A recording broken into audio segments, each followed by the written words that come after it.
Harshvardhan sir, इस देश ने इससे पहले इंडिया अगेंस्ट करप्शन आंदोलन भी देखा। उसकी परिणति क्या हुई, उसका अंजाम क्या हुआ, सबने देखा। यह आंदोलन, इसका अंजाम क्या आप देख रहे हैं, क्या होने वाला है? क्योंकि हमने देखा उसके बाद नई पार्टी का जन्म हुआ, उसके बाद हमने यह भी देखा उस आंदोलन में कई लोग थे जो कि उस आंदोलन से खुद को उन्होंने अलग कर लिया। अन्ना हजारे तक ने भी उस आंदोलन से बाद में खुद को अलग किया, कहा कि यह गैर राजनीतिक यह आंदोलन था, राजनीतिक पार्टी बनाने की जरूरत नहीं थी। क्या होगा, इसका भी अंजाम वैसे ही होगा या क्या होगा? देखिए प्रत्युष भाई, सबसे पहले तो ये कि जो छात्रों का मुद्दा है वो एकदम दुरुस्त है, जायज है, सरकार को उसे सुनना ही चाहिए। और निजी तौर पर मेरी राय पहले दिन से रही है कि धर्मेंद्र प्रधान उसमें कोई नीट पेपर लीक में शामिल नहीं है, बाद में अच्छे से परीक्षा भी उन्हीं के मंत्री रहते हुए, लेकिन फिर भी मंत्री को जवाबदेह होते हुए त्यागपत्र देना ही चाहिए था। वो बहुत बड़ी घटना थी, लेकिन दोनों को जरा अलग अलग करके देखिए।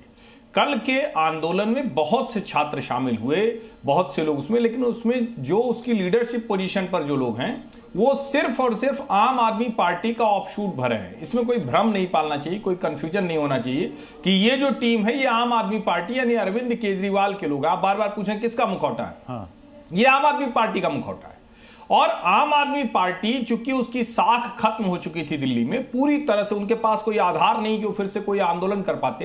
हाँ। हारने के बाद अरविंद केजरीवाल का ज्यादा समय पंजाब में बीतता है, अधिकांश समय वो मनीष सिसोदिया सारी कैबिनेट की जो पहले की थी वही पार्टी का मुखौटा है। सोनम वांगचुक कौन है? वो किसके मुखौटे हैं? कौन है वो? 100% सोनम वांगचुक भी उसी का हिस्सा है। सोनम वांगचुक भी उसी का हिस्सा है, उसी तरह के व्यक्ति हैं।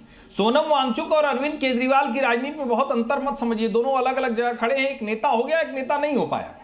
अब उससे आगे की बात, जो आज आप राहुल गांधी को देख रहे हैं, राहुल गांधी और कांग्रेस को लगा कि ये तो पूरा का पूरा क्रेडिट अपोजिशन का ये सीजेपी ले जाएगी, तिलचट्टे लेकर चले जाएंगे।